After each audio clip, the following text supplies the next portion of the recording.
Hi friends, আজকে আপনাদের একটা রেসিপি বানিয়ে দেখাবো, যেটা হচ্ছে মোচা চিংড়ি। বাঙালি রেসিপি মোচা চিংড়ি।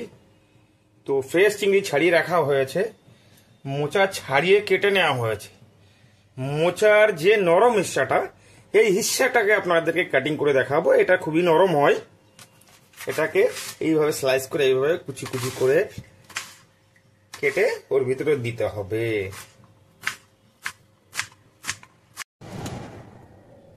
কড়াইতে তেল দেওয়া হয়েছে, তেল গরম হয়ে গেছে। উপর থেকে জিরে, শুকনো লঙ্কা, তেজপাতা ঢেলে দিলাম।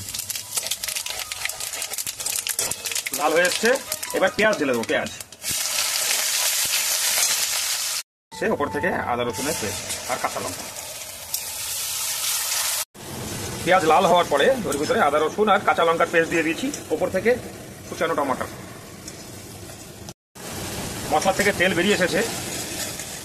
উপর থেকে জিরের গুঁড়ো, ধনের গুঁড়ো, হলুদ, লবণ, লঙ্কা গুঁড়ো ঢেলে দেব।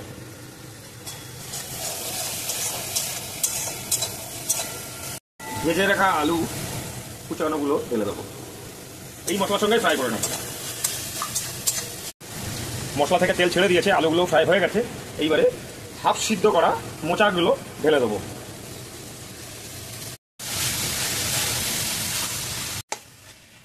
সুন্দরভাবে মিক্স হয়ে গেছে, অর্থাৎ ফ্রাই হয়ে গেছে।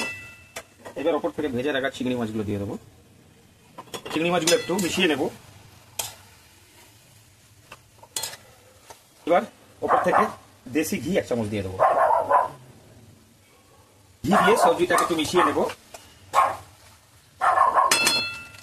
ওপর থেকে শাহি গরম মশলা দিয়ে